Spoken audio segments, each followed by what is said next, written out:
The valley of a journey is measured by the point where it intersects with destiny. Then one might miss the entire pasture that coincidentally connects the two. The encounter. Prior to producing a masterful demonstration for a perfect audience, the artist prepares to present their evidence. The bronze zone between the silver lining of golden ideas, captured in a gallery of glorious apparatuses, and the initial relinquishing of expectations to experiment with intention, is where what matters happens. It is the truest version of the creative process the designer desires you to see, with attention paid. The paint collides, cameras roll, fabric unfolds. It is more than just art. It is sound, drowned in wounded reason, swooping down, squeezing. Talons of the seasoned sculptor clutching, casting mold as if it were the last time it would grasp its soul, the purpose. To bear witness to scrutiny. For art is like a balance beam teetering on a unicycle. The only thing keeping it alive is trust. As the canvas curves its surface in acceptance, and the brush bows its bristles in reverence, the architect feels what you fear, senses your thirst and despair, sacrifices integrity for when crafting art, not even dignity can be spared.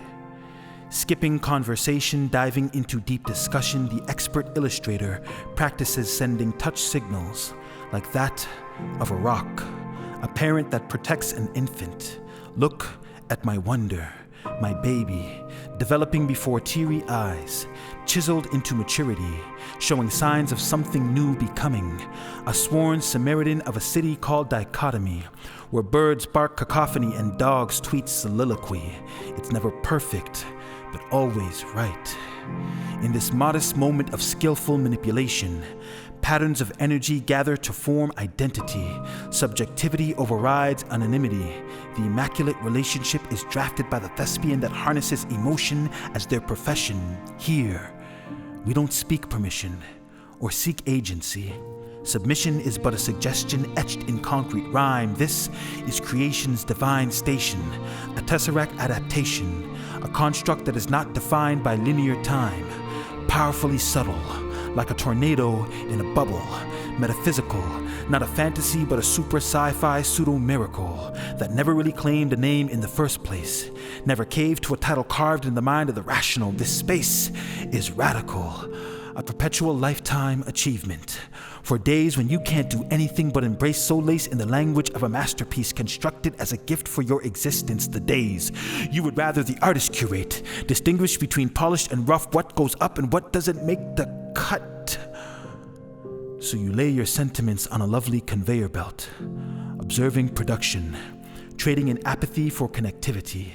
This journey is like driving down a highway, going to work with the feeling that you're going nowhere. A lonely plane flies across plains of sky, ready to disperse its baggage. The cars in front of you align and divide. They drive too fast, but at least they seem to have focus. And the vehicles behind you are more fragmented than you are. You dream as you make your way back to reality, where the matrix of life is finalized with warm lights and staged aesthetics. Wouldn't you trade a mundane day for this outer body experience? Won't you meet at the nexus to revel in the exchange of artistic motivation? Isn't this the image of inspiration that you've been yearning for? This is what comes when you disengage the heart from ultimate outcomes. Life is no longer a destination waiting to be announced, but more of an encounter, hoping to be found.